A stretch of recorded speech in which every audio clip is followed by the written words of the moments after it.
அஸ்ஸலாமு அலைக்கும் ஆல். எல்லாரும் எப்படி இருக்கீங்க? I hope all are good. இன்னைக்கு ஒரு யம்மியான சூப்பரான சிக்கன் பிரியாணி ரெசிபி பார்த்துடலாமா?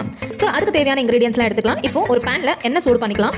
எண்ணெய் காஞ்சிட்ட பிறகு இப்போ ஸ்பைசஸ்லாம் போட்டுக்கலாம். பட்டா, லவங்கம், அப்புறம் பிரியாணி இலை அதெல்லாம் போட்டு கொஞ்சம் சாட்டே பண்ணிக்கலாம். நெக்ஸ்ட் நம்ம என்ன போட போகிறோம் அப்படின்னு பார்த்தீங்கன்னா ஸ்லைஸாக கட் பண்ண ஆனியன்ஸ் தான் போட போகிறோம். இந்த ஆனியனை கட் பண்ணிவிட்டு நீங்கள் ஆட் பண்ணுங்கள். ஆட் பண்ணிவிட்டு நல்லா வதக்கிட்ட பிறகு இப்போ நான் கொஞ்சம் சால்ட் ஆட் பண்ணுறேன். ஸோ தட் நல்லா வந்து உங்களுக்கு வந்து அந்த ஜூஸியான வந்து அந்த கன்சிஸ்டன்ட் வரதுனால வந்து நான் சால்ட் ஆட் பண்ணிவிட்டு மறுபடியும் வந்து க்ளோஸ் பண்ணிவிட்டு ஒரு தடவை மறுபடியும் நல்லா வதக்குறேன். ஸோ அப்போ தான் நல்லா வேகும். ஸோ வதக்கிட்ட பிறகு இப்போ நான் என்ன ஆட் பண்ணுறேன் அப்படின்னு பார்த்தீங்கன்னா ஜிஞ்சர் garlic பேஸ்ட். இந்த ஜிஞ்சர் garlic பேஸ்ட் வந்து ஒரு 2 ஸ்பூன்ஸ் நீங்கள் ஆட் பண்ணிக்கோங்க. ஸோ இது போட்டுட்டு நல்லா வதக்குங்க. ஸோ அந்த பச்சை வாசனை போகிற வரைக்கும் நல்லா வந்து சாட்டே பண்ணுங்கள். நெக்ஸ்ட் என்ன ஆட் பண்ண போகிறோம் அப்படின்னு பார்த்தீங்கன்னா தக்காளி. ஸோ டொமேட்டோஸையும் நல்லா ஸ்லைஸாக கட் பண்ணிட்ட பிறகு ஆட் பண்ணிவிட்டு அப்புறம் கொத்தமல்லி இதெல்லாம் போட்டுக்கோங்க.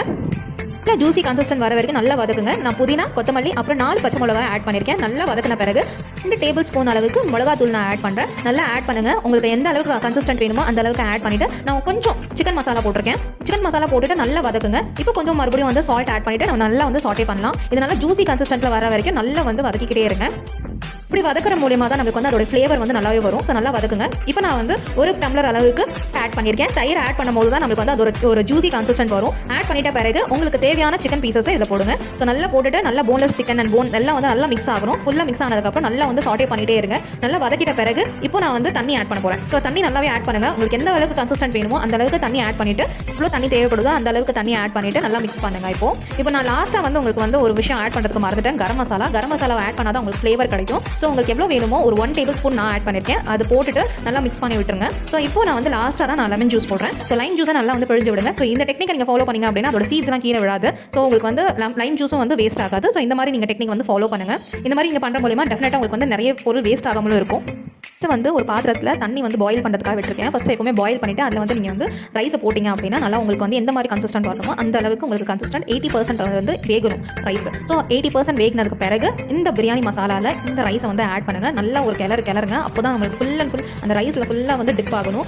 அந்த மசாலா எல்லாமே வந்து எல்லா இடத்துலையுமே போகணும் ரைஸில். அப்போ தான் வந்து எல்லா இடத்துலையுமே வந்து மசாலா ஒட்டும். ஸோ இந்த மாதிரி போட்டுட்டு லாஸ்ட்டாக வந்து நான் வந்து கேசரி வாட்டர் வந்து நான் வந்து போட்டிருக்கேன். ஸோ கேசரி பவுடர் வந்து வாட்டரில் கலக்கிட்டு அது நீங்கள் போடலாம். இல்லைனா உங்களுக்கு வந்து கேசரி பவுடர் அப்படி நீங்கள் வந்து ஸ்ப்ரெட் பண்ணலாம். அது உங்கள் இஷ்டம் தான். இதை ஆட் பண்ணிவிட்டு முடிச்சிட்டா போதும். இப்போ நம்ம வந்து தம்முக்கு விட போகிறோம். நீங்கள் எந்த மாதிரி டெக்னிக் யூஸ் பண்ணி தம் விடுவீங்களோ அந்த மாதிரி தம்முக்கு விட்டுட்டு அதுக்கப்புறம் ஓப்பன் பண்ணிங்க அப்படின்னா டேஸ்டியான சிக்கன் பிரியாணி ரெடி.